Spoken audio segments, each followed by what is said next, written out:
কে জানতো উপহারের বদলে সেই পার্সেলের ভেতরে লুকিয়ে ছিল এক ভয়াবহ মৃত্যুফাঁদ। কুষ্টিয়ার সদর উপজেলায় এমনই এক চাঞ্চল্যকর ঘটনায় আহত হয়েছেন ভ্যান চালক নাসির শেখ। ঘটনাটি ঘিরে পুরো এলাকায় ছড়িয়ে পড়েছে চরম আতঙ্ক। সোমবার রাত আনুমানিক 10টার দিকে লাহিনী বটতলা এলাকায় এ ঘটনা ঘটে। প্রত্যক্ষদর্শী ও স্থানীয় সূত্রে জানা যায়, ওই রাতে দুইজন অজ্ঞাত ব্যক্তি ভ্যান চালক নাসির শেখকে 30 টাকা ভাড়ায় একটি পার্সেল পৌঁছে দেওয়ার জন্য অনুরোধ করে। তারা নিজেদের গাড়ি চালক পরিচয় দিয়ে লাহিনী জোয়ারদার পাড়ার বাসিন্দা হামিদুল ইসলামের বাড়িতে পার্সেলটি পৌঁছে দিতে বলে।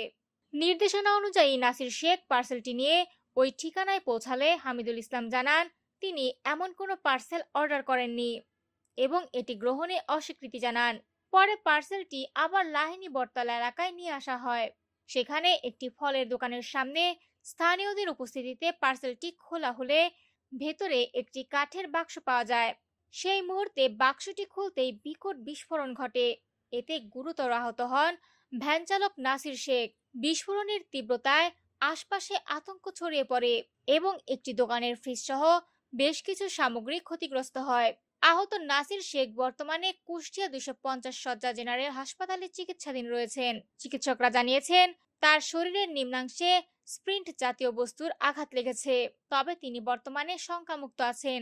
অন্যদিকে গাড়ি চালক হামিদুল ইসলাম দাবি করেন, পার্সেলটি সম্পর্কে তিনি কিছুই জানতেন না এবং এটি গ্রহণ করেননি। তিনি ঘটনার পেছনে পূর্বশত্রুতার জের থাকতে পারে বলেও সন্দেহ প্রকাশ করেন। এই বিষয়ে কুষ্টিয়ার অতিরিক্ত পুলিশ সুপার জানিয়েছেন, ঘটনাটি অত্যন্ত গুরুত্ব সহকারে তদন্ত করা হচ্ছে। ঘটনাস্থল থেকে বিভিন্ন আলামত সংগ্রহ করা হয়েছে।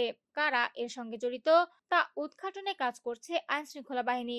এ ঘটনায় এলাকায় নিরাপত্তা উদ্বেগ তৈরি হয়েছে এবং স্থানীয়রা দ্রুত দোষীদের শনাক্ত করে আইনের আওতায় আনার দাবি জানিয়েছেন।